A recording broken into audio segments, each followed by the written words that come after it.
Hai, jumpa lagi dalam David Puriwi Channel. Semoga sahabat semua sehat walafiat dan dihindari dari segala malapetaka. Kali ini saya akan membawakan Anda satu lagi video yang berkaitan dengan perjuangan wira rakyat Sabah. Mohon para penonton yang belum jadi subscriber kepada channel David Puriwi Channel, bolehlah jadi subscribe channel ini untuk membolehkan Anda sentiasa terkini dengan video-video yang saya masukkan dalam channel saya ini. Mohon juga like, share, dan komen video-video yang dipaparkan dalam channel ini. Sekiranya ada data yang kurang tepat dalam video ini, mohon komen di ruangan komen untuk tujuan penambahbaikan. Untuk makluman awal juga, sebahagian gambar-gambar yang saya selipkan dalam video kali ini adalah sebagai gambar hiasan, dan saya ucapkan terima kasih kepada ramai pihak yang sudi berkongsi data dengan saya untuk dimuatkan dalam video ini. Semoga Anda semua sentiasa sukses setiap hari. Terima kasih dan selamat menonton. Kisah kebangkitan kaum dusun membela adat istiadat mereka merupakan salah satu kisah penentangan kaum dusun yang terkenal di Sabah, yang dulunya dikenali sebagai Borneo Utara, terhadap penjajahan kompeni British. Kaum dusun adalah bangsa yang menjunjung adat istiadat. Maka di zaman dahulu, memperlekehkan adat istiadat akan dijawab dengan perang. Banyak perang di zaman dahulu yang terjadi karena adanya orang yang memperlekehkan adat istiadat penduduk asal di Sabah. Tidak heran kalau banyak terdapat batu sumpah di Sabah, seperti batu sumpah Kimanis yang terletak di Brunei Kimanis, batu sumpah Kiau Tuaran di Kampung Kiau Kota Blur, perjanjian damai Penungah, Labuk Kinabatangan di Kinabatangan yang dulunya dikenali Penungah, dan batu sumpah Keningau yang sangat dikenali oleh penduduk asal negeri Sabah.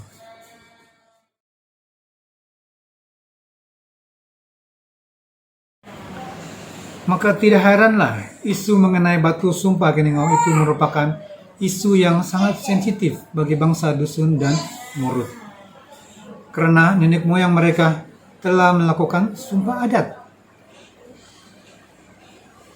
Artinya, jikalau isi perjanjian di dalam batu sumpah tersebut tidak dihormati, ia adalah penghinaan kepada kaum dusun dan Murut, dan mereka akan memberontak.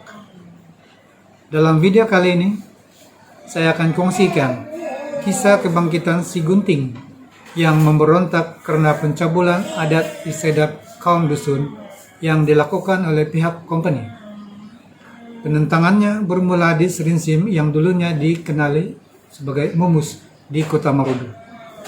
Kemuncak perjuangannya berlaku di Kampung Sayap yang turut dibantu oleh 3 tokoh dusun Tindal yang berjuang bersamanya di Kampung Sayap Kota Blud, yaitu Simbarang, Togalan, dan Tampuhim, serta disokong oleh penduduk Kampung Sayap.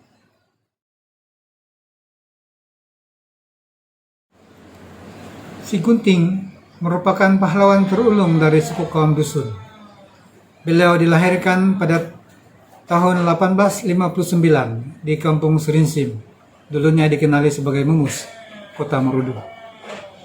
Si Gunting sentiasa dikenang dan dihargai oleh masyarakat karena jasa beliau dalam usaha menentang penjajahan British, khususnya yang berkaitan dengan pencabulan adat istiadat kaum dusun. Ketika berusia 35 tahun, Si Gunting telah menjadi wira dalam pemberontakan menentang penjajahan kompeni British.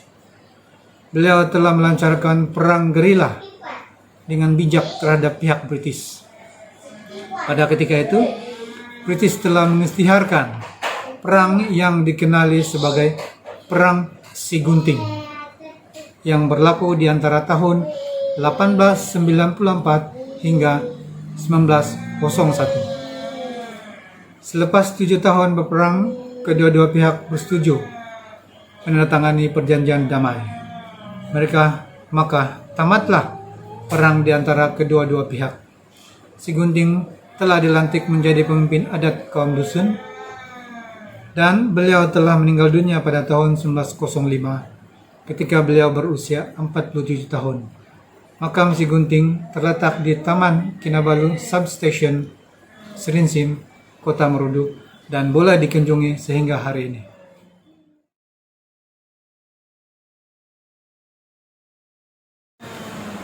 Sewaktu Kompani British mula bertapak di Tempasok, Kota Belud, secara perlahan-lahan mereka meluaskan jajahan mereka sampai ke perkampungan dusun di pedalaman.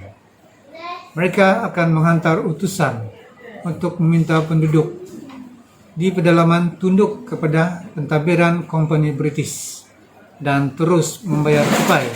Jikalau tidak, perkampungan mereka akan diserang. Banyak kampung yang tunduk dengan Kompani British, tapi ada juga yang tidak mau tunduk dengan pentadbiran Kompani British. Misalnya, penduduk di Kampung Sayap. Pahlawan dusun yang memimpin penentangan terhadap British di Kampung Sayap adalah Si Gunting, seorang pahlawan yang berketurunan dusun Liwan. Si Gunting yang sebenarnya berasal dari Kampung Mumus ataupun Serinsim, Kota Merudu, namun telah berpindah selepas kampungnya diserang oleh pihak pentadbiran Kompani British. Pada tahun 1894 merupakan tarikh di mana beliau telah bangkit menentang Kompani British. 3 pahlawan dusun dari Kampung Sayap, Kota Belud yang terkenal telah mengikuti Si Gunting di dalam penentangan mereka terhadap British, yaitu Simbarang, Tugalan, dan Tampuhin.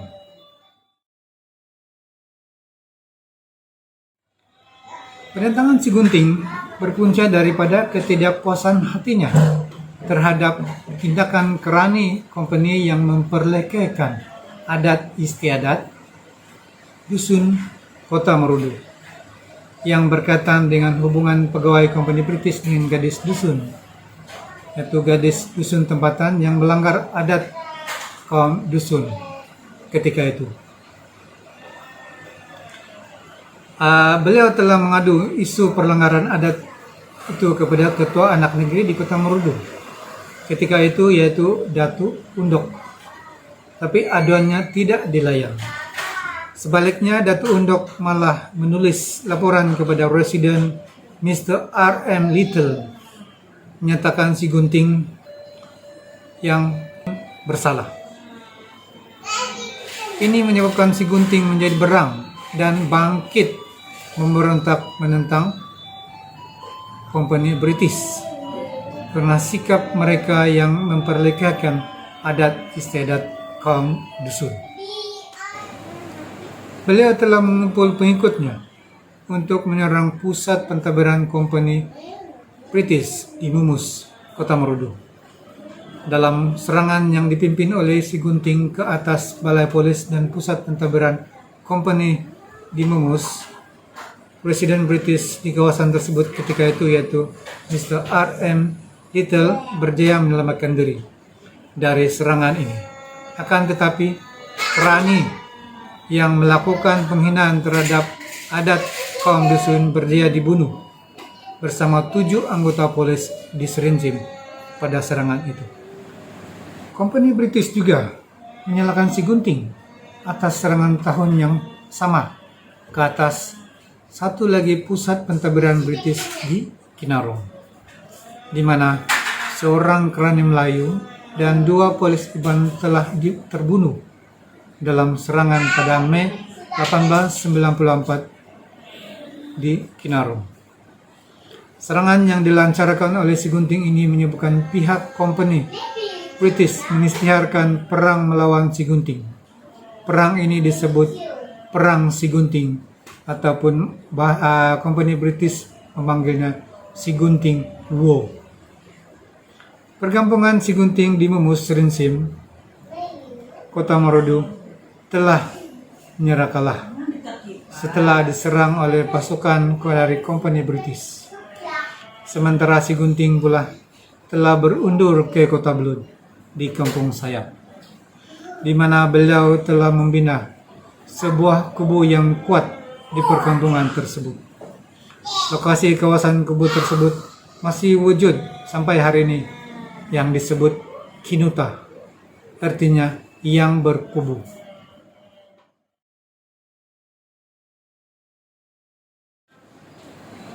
Penduduk di Kampung Sayap menyokong pergerakan penentangan Si Gunting. 3 tokoh dari Kampung Sayap, yaitu Simbarang, Togalan, dan Tampuhin, telah pergi bersama-sama Si Gunting untuk memujuk kaum dusun di kawasan kedamaian Kota Belud untuk bangkit menentang Kompani British. Setelah kejadian serangan Si Gunting di Mumus atau Serinsing, Kota Merudu, beliau ingin memimpin pula serangan untuk memusnahkan pusat pentadbiran Kompani British di Abai, Kota Belud. Namun, kaum dusun kedamaian memilih untuk tidak terlibat dalam pergerakan Si Gunting menentang Kompani British. Pegawai British, Mr. Ormsby, telah mengumpul 40 orang penduduk tempatan Kota Belud sebagai polis ke kampung-kampung yang memberontak, yaitu Kampung Linas, Kalamuan, dan Kampung Sayap, untuk meminta mereka menghantar perwakilan bertemu dengan Mr. Ormsby. Penduduk Kalamuan dan Linas kemudian telah memilih untuk tunduk kepada pihak Kompani British. Ketika Mr. Ormsby pergi ke Kampung Sayap dan bertemu dengan Tampuhim, beliau berkata bahwa penduduk Kampung Sayap tidak melakukan kesalahan terhadap Kompani British. Mr. Ormsby kemudian memberikan amaran kepada kaum dusun di Kampung Sayap supaya tunduk kepada pihak Kompani British. Jikalau tidak, di dalam masa 5 hari setelah itu, pihak Kompani akan menyerang perkampungan mereka. Penduduk dusun di Kampung Sayap menolak untuk tunduk kepada pihak Kompani British. Sebaliknya, mereka mempersiapkan diri untuk berperang. Mereka memilih sebuah kubu yang kuat di perkampungan mereka. Si Gunting, Simbarang, Togalan, dan Tampuhim telah menjadi ringleaders yang memimpin kaum dusun di Kampung Sayap untuk berperang melawan Kompani British. Pasukan British telah berkumpul di Bidahan pada 2 Jun 1894 untuk mempersiapkan diri bergerak ke Kampung Sayap.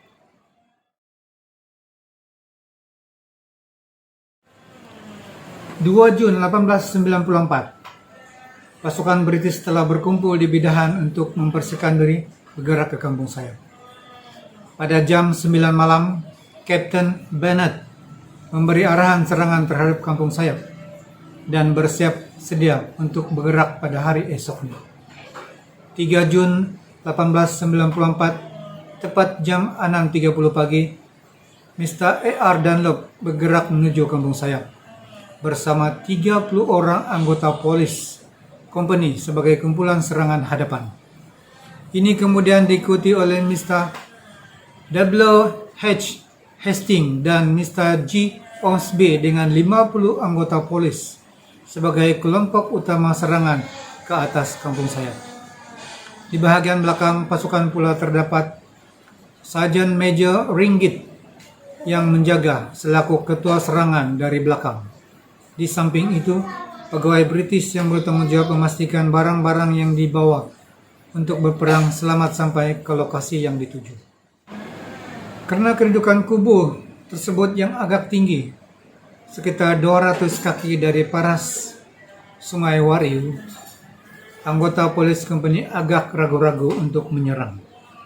Maka sebahagian anggota polis dikerahkan untuk bergerak dan bertahan di kawasan tepi Sungai Wariu.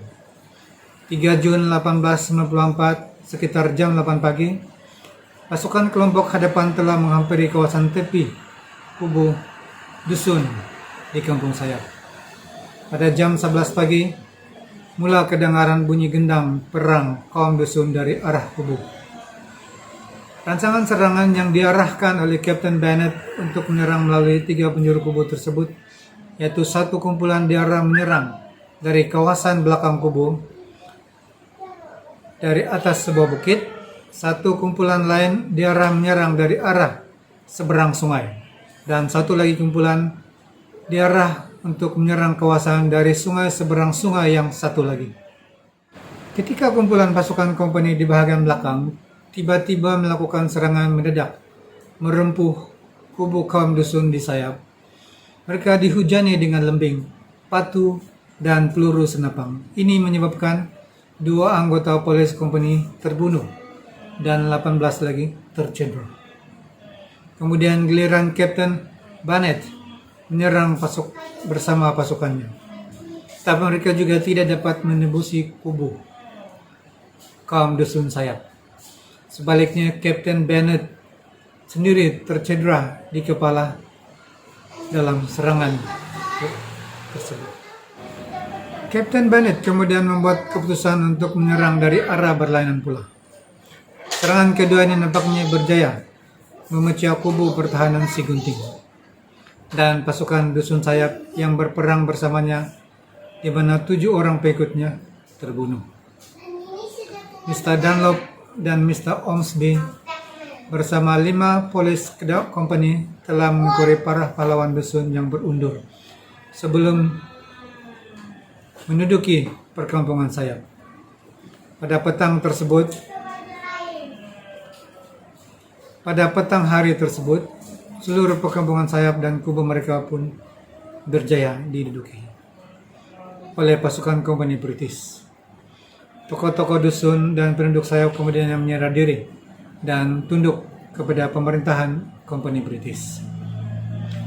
Si Gunting pula bijak berjaya melepaskan diri dari kepungan, kemudian berundur ke Gunung Tambuyukon di utara Gunung Kinabalu. Si Gunting menjadikan kaki Gunung Tambuyukon sebagai markas terbarunya untuk menentang kompeni British secara gerila bersama-sama pasukan kecil pengikut-pengikutnya yang masih setia bersama-sama dengannya. Setelah serangan di kampung sayap, Kapten Barnett membawa 11 ketua kaum dusun dan menunjukkan kepada mereka sistem pentadbiran kompeni. Sementara itu, pahlawan kampung sayap yang tercedera ketika mempertahankan kubu di kampung sayap pula turut dirawat oleh kompeni British. Tokoh-tokoh dusun ini kemudian diberi berbagai pemberian dari pihak kompeni sebagai usaha pihak kompeni untuk mengambil hati kaum dusun. Ini menyebabkan kaum dusun di pedalaman kota Blood akhirnya mula menerima pemerintahan kompeni British.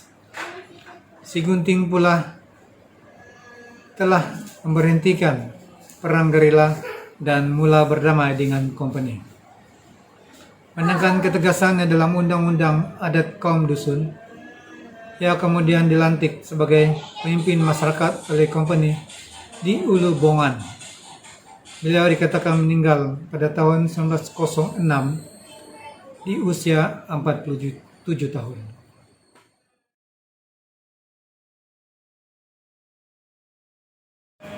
Walaupun pada dasarnya perang Si Gunting ini menunjukkan kemenangan di pihak kompeni British, tapi ia menunjukkan bahwa penentangan masih tetap ada di kalangan penduduk asal, terutamanya di kalangan kaum dusun di negeri Sabah, yang dulunya dikenali sebagai Borneo Utara. Peperangan ini juga menunjukkan bahwa Si Gunting adalah seorang yang berjiwa pejuang sebenar. Karena walaupun tidak mendapat sokongan penuh dari kalangan kaum dusun di perkampungan lain sekitar kota Blood, tapi ia tetap berjuang melawan kompeni British. Si Gunting juga berani dan kental, walaupun mengetahui ia tidak memiliki kelengkapan perang yang lebih baik dari pihak kompeni, tetapi tetap berperang melawan pihak kompeni British. Ia juga bijak dalam menentang kompeni British dengan memilih lokasi kubu yang strategis dan menyediakan pelbagai kaedah pertahanan tubuh dengan baik. Ia juga bijak meloloskan diri dari tertangkap oleh pihak company selepas kubunya gagal dipertahankan, dan mahir dalam perang gerila melawan company British.